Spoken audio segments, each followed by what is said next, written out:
Bom, continuando então os processos ou procedimentos incidentes, vamos falar agora das medidas assecuratórias no processo penal. Medida assecuratória. O próprio nome já diz que é uma medida que vem para assegurar alguma coisa.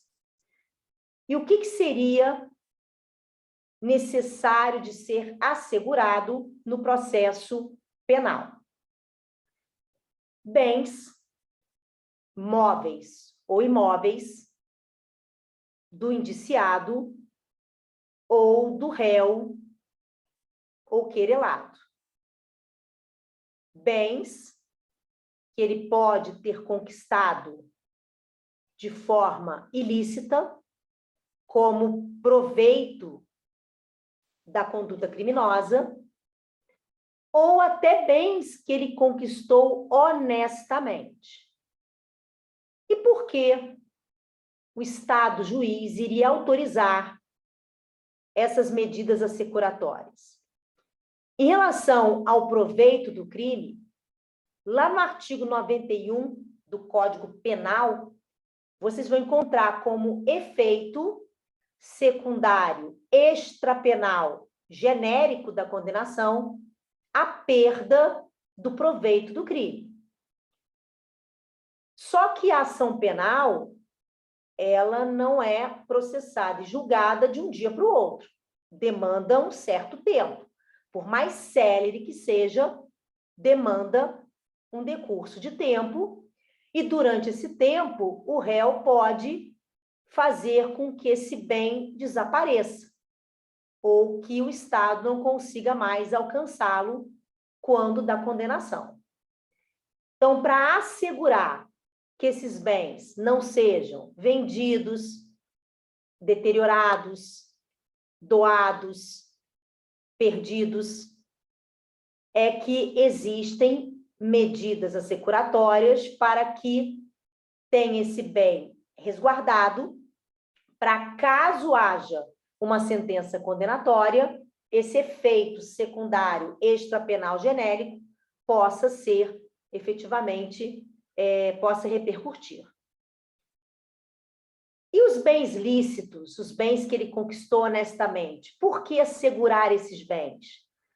Porque ele também pode, ao ser condenado, ser obrigado a reparar danos, a indenizar vítimas, ou beneficiários dessas vítimas.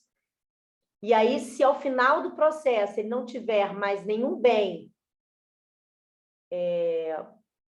que possa ser utilizado para essa reparação do dano, pode ser que a vítima e seus beneficiários não tenham ali, não consigam executar e receber essas indenizações. Então, são medidas cautelares que são determinadas pelo juiz para resguardar bens do acusado, do réu, bens esses que podem ser lícitos ou ilícitos. E aí nós temos, como medidas assecuratórias, o sequestro, a hipoteca legal e o arresto. O sequestro é a medida adequada para resguardar bens ilícitos, ou seja, bens que são ali proveitos da conduta criminosa. Então, imaginem que eu desviei milhões do erário público. Sou funcionária pública e, no exercício da função, pratiquei peculato desvio. Desviei bastante dinheiro do erário público e, com esse dinheiro, eu comprei casas, automóveis, lanchas, jet ski. Esses bens que eu comprei com dinheiro que eu desviei do erário público são proveitos do crime. E eu vou perdê-los se eu for condenada, porque é um dos efeitos da condenação. Então, para garantir que eu não me desfaça desses bens, existe a medida securatória sequestro. Então, o sequestro, ele pode ser tanto para bens móveis quanto para bens imóveis. Agora, o que precisa ser observado pelo juiz quando vai decretar o sequestro de um bem? Os pressupostos ou requisitos de toda e qualquer medida cautelar, que são o fumus boniuris e o periculo in mora. No sequestro, o fumus boniuris vai ser a observância da procedência ilícita do bem. Então, se o juiz verificar que aquele bem pode ser proveito do crime, e aí não importa quem é o dono do bem. O bem pode estar, inclusive, nas mãos de um terceiro de boa-fé. Mas se aquele bem tiver ali indícios de que ele é proveito do crime, mesmo que o réu não seja o proprietário daquele bem, o juiz vai poder decretar o sequestro. O periculo in mora, se a gente pudesse traduzir o latim, seria o perigo na demora. Se o juiz não sequestrar esse bem, pode ser que ao final da ação penal ele seja deteriorado, ele seja vendido para terceiros, fique difícil de alcançar aquele bem. Bom, importante a gente diferenciar produto de proveito. O produto é o próprio objeto material do crime. O proveito é o que o criminoso ofere de vantagem com a conduta criminosa. Então, por exemplo, se eu roubo uma moto, a moto é produto do roubo. Agora, se eu vendo essa moto e compro 5 bicicletas, as bicicletas são proveitos do roubo. Quando a gente está diante do produto, o mecanismo mais adequado para resguardar o produto do crime é a busca e apreensão. Então, a moto que foi roubada, ela vai ser objeto de busca e apreensão. Já as bicicletas, né, no caso da venda da moto para comprar as bicicletas, elas devem ser sequestradas. E aí o artigo 126 do CPP vai trazer os pressupostos de forma mais detalhadas, mas nada mais é do que o fumus boniuris e o periculo in mora. Então, o juiz vai observar se há indícios mínimos da procedência ilícita do bem, independentemente, repito, do bem estar nas mãos do réu ou nas mãos de terceiro, do réu ser proprietário ou não daquele bem. Se o bem é imóvel, não tem como buscar este bem. Então, vai ser feito uma anotação no registro, na matrícula do bem, junto ao RGI. E no caso de bens móveis, o juiz vai determinar a busca, né?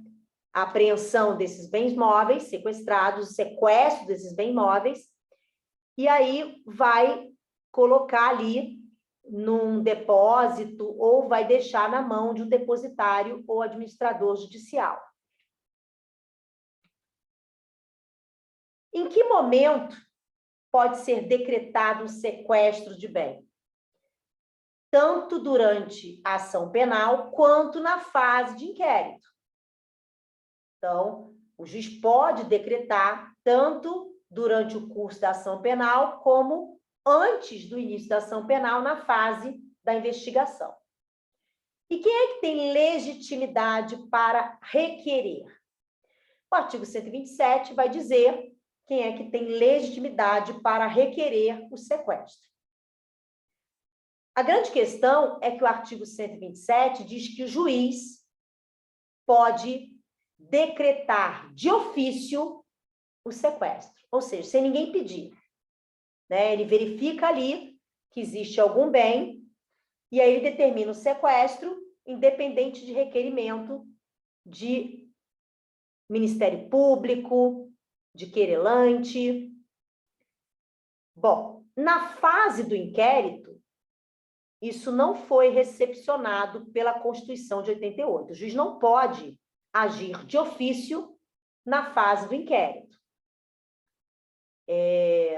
Agora, durante o curso da ação penal, há controvérsia se o juiz poderia decretar o sequestro de ofício.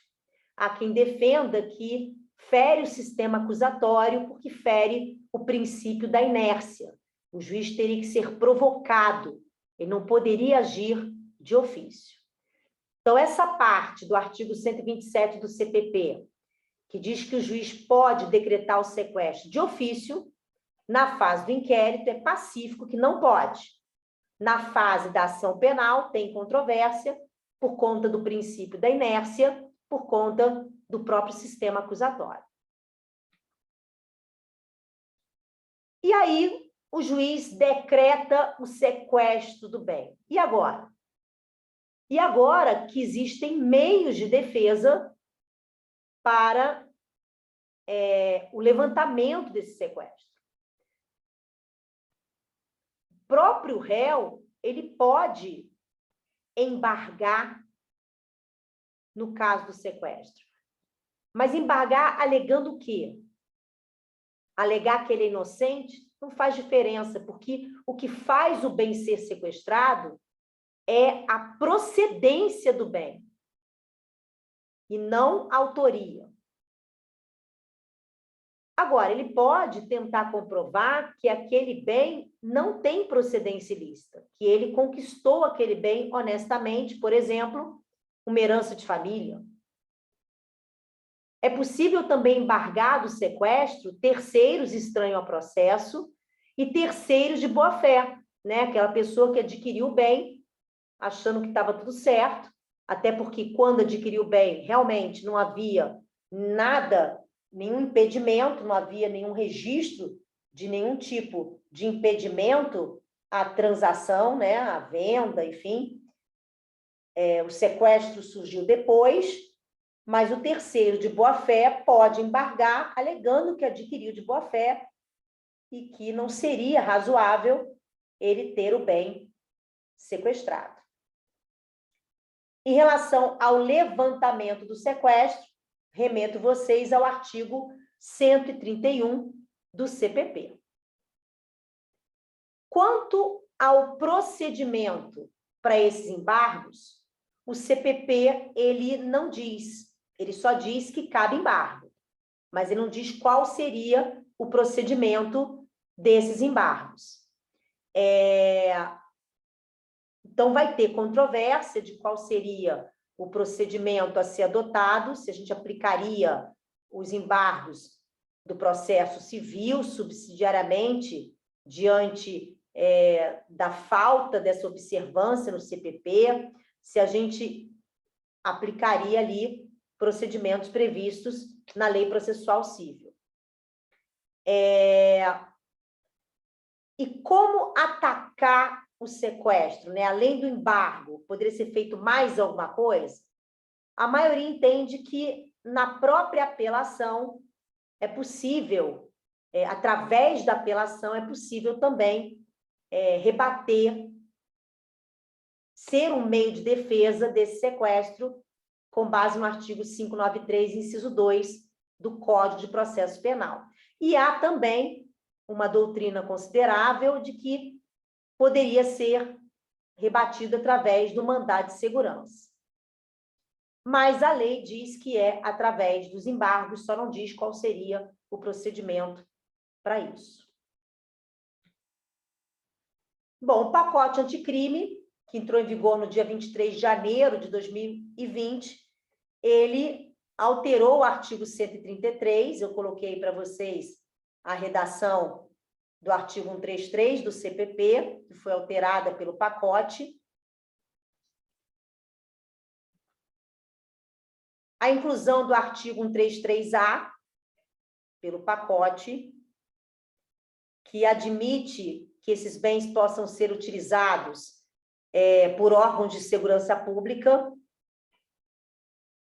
pela Força Nacional de Segurança Pública, pelo IGP, o Instituto Geral de Perícia, desde que auxilie ali no desempenho de suas atividades. Por exemplo, a utilização de um helicóptero que foi apreendido.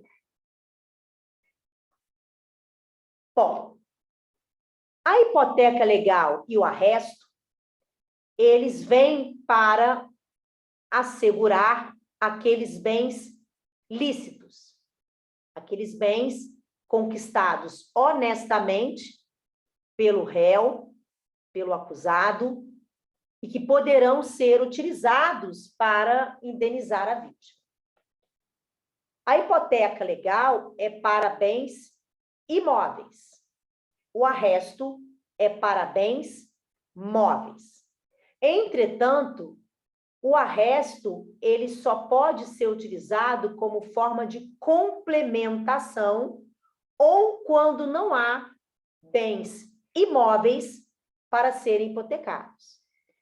Então, se o juiz determinar que os bens do réu serão assegurados para uma futura indenização, primeiro ele verifica se o réu tem bens imóveis. Se não tem, ou se tem, mas não vai ser suficiente, aí ele parte para os bens móveis. Então, o arresto é sempre um complemento da hipoteca legal, ou quando não é possível, a hipoteca legal. Em relação ao momento oportuno para determinar a hipoteca legal ou arresto de um bem. A questão é controvertida por conta da má redação do artigo 134 do CPP. O artigo 134, ele utiliza a nomenclatura indiciado. E, ao mesmo tempo, ele diz que a hipoteca e o arresto podem ser decretados durante o curso da ação penal. Então, essa redação truncada do artigo 134, que faz referência aos bens do indiciado, faz com que alguns doutrinadores entendam que é possível, na fase do inquérito, a hipoteca legal e o arresto. Porque essa nomenclatura indiciado é uma nomenclatura utilizada no inquérito, porque uma vez iniciada a ação penal, não é mais indiciado, é réu, é querelado. Então, ao usar essa nomenclatura, faz com que alguns doutrinadores, como o Tourinho, por exemplo, defenda que é possível, sim, hipotecar e arrestar os bens na fase do inquérito. Entretanto, prevalece como majoritário o entendimento, por exemplo, do Gustavo Badaró, que diz que necessariamente tem que ter a ação penal, somente após iniciada a ação penal é que é possível o juiz hipotecar ou arrestar os bens do réu. Na fase do inquérito não seria possível a hipoteca legal nem o arresto. Agora, quem são os legitimados, né? Quem tem interesse na hipoteca ou no arresto de bens? Obviamente, o ofendido ou seus representantes legais ou seus herdeiros, seus beneficiários, porque a hipoteca e o arresto é para resguardar bens que o réu conquistou honestamente para uma futura indenização. Então, quem é que tem interesse em hipotecar e arrestar os bens? Né? A vítima, os seus beneficiários. Agora, e o Ministério Público? Bom, a lei prevê excepcionalmente que o Ministério Público possa requerer a hipoteca ou arresto de bens. Mas a lei diz que isso só é possível em duas situações. Quando a vítima é o erário público, quando a vítima é a administração pública, né? Quando a vítima é o Estado, por exemplo, nos crimes contra a administração pública, peculato, corrupção e etc. Ou quando a vítima for pobre. Nesse segundo caso, entende-se que o Ministério Público só poderia requerer a hipoteca ou arresto de bens quando o réu é pobre, se não tiver defensoria pública na comarca. Na verdade, essa possibilidade em relação ao ofendido pobre, temos uma corrente que defende que o Ministério Público não poderia, em hipótese alguma. Se não tem defensoria na comarca, o réu vai ter que procurar uma assistência jurídica gratuita, como, por exemplo, o núcleo de prática jurídica de uma instituição de ensino, mas o MP não teria legitimidade, com a Constituição de 88, de requerer hipoteca legal e arresto. E essa segunda corrente, que é majoritária, que o Ministério Público poderia, sim, requerer hipoteca legal e arresto dos bens, quando o ofendido for pobre, desde que não tenha defensoria pública na comarca. Porque se tiver defensoria pública, não tem por que o Ministério Público requerer. Agora, quando a vítima for o Estado, a administração pública, aí o Ministério Público tem legitimidade para requerer a hipoteca legal ou arresto dos bens do réu. E quais são os pressupostos? Quais são os fumus boni iuris e os periculos in mora na hipoteca legal e no arresto?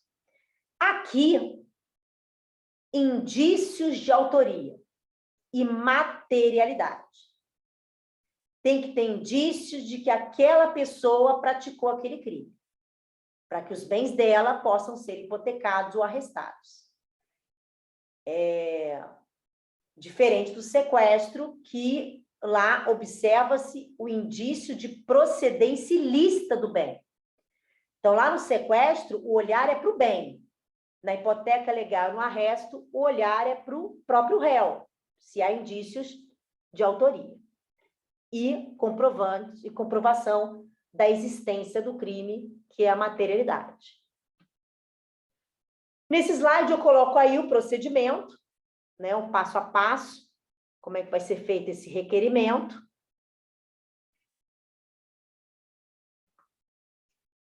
O arresto, a gente já falou, né? A diferença aqui é para bens móveis e sempre complementando a hipoteca. No mais, tudo que eu falei para a hipoteca cabe para o arresto. Bom, ainda em processos ou procedimentos incidentes, o incidente de falsidade. Aqui, a parte vai alegar que algum documento é falso. Algum documento que foi juntado aos autos é falso. Para alegar o incidente de falsidade, tem que ser através desse procedimento, especificamente previsto no artigo 145 a 148 do CPP. O advogado, ele vai ter que ter procuração com poderes especiais, tá? A lei exige que, para se arguir o incidente de falsidade documental, o advogado tenha procuração com poderes especiais. Então, aquela procuração genérica, com a cláusula ad judicia, não é suficiente. Tem que ter uma procuração com poderes específicos para isso. Se o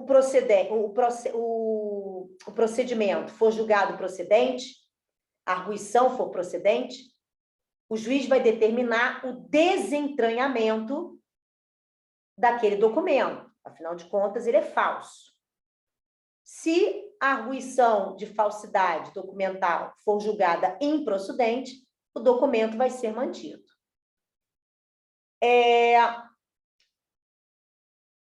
Nós não vimos provas ainda, vamos estudar provas, provavelmente na próxima aula, mas, antecipando um pouquinho, quando a prova é ilícita, ela deve ser desentranhada do processo.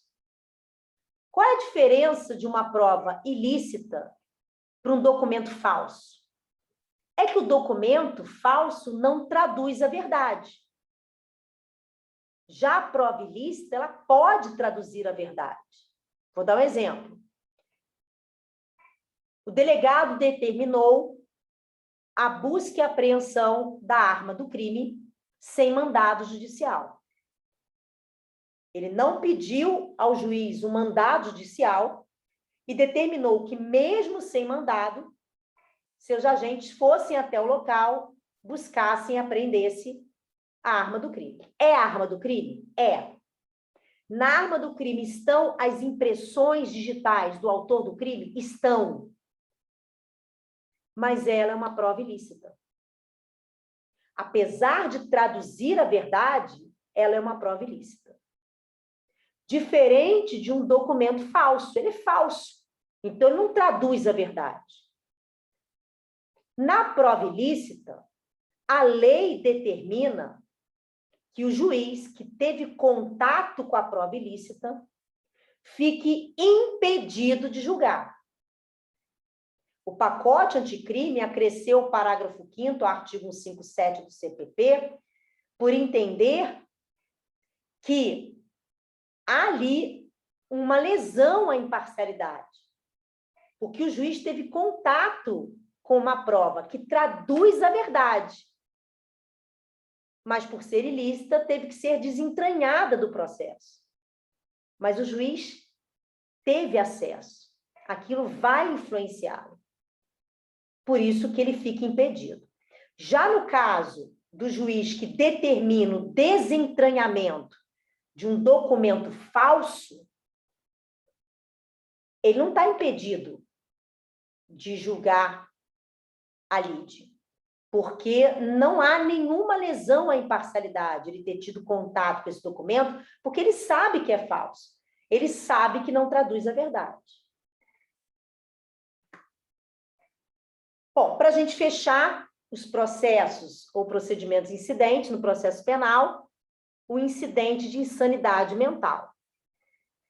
Uma vez que a defesa alegue ou seja constatada uma dúvida quanto à sanidade mental do acusado, o juiz pode, inclusive de ofício, instaurar esse incidente para verificar se realmente o réu tem alguma doença mental, se essa doença mental é do tempo do crime, se ele é inimputável, se ela é superveniente, se ela surgiu agora.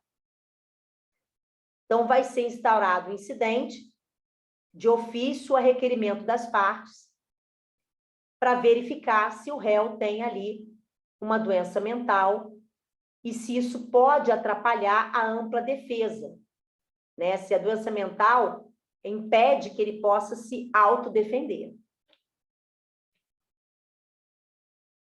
Esse incidente ele pode acontecer no curso da ação penal ou na fase do inquérito, sendo que na fase do inquérito vai ser feito o pedido pelo delegado.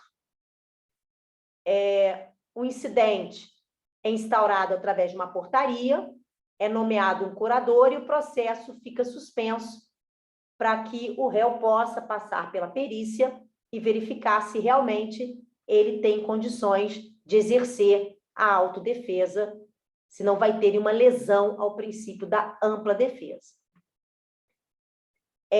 Não cabe recurso da decisão que determina a instauração do incidente.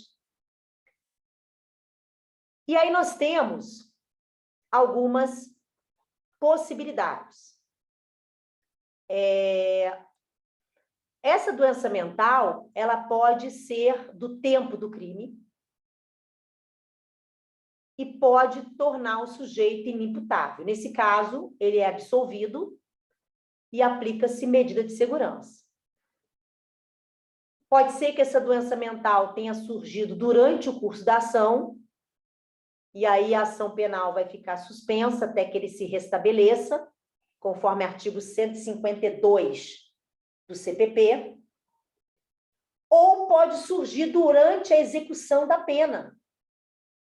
E aí a gente aplica o artigo 41 do Código Penal e o artigo 183 da Lei de Execuções Penais, que é a lei número 7.210 de 84. Ele vai ser transferido para um hospital de custódia para que tenha um tratamento, afinal de contas, o Estado é responsável não só pela sua integridade física, mas também pela sua integridade mental. Bom, com isso, a gente fecha processos e procedimentos incidentes. Na próxima aula, a gente vai falar sobre provas no processo penal.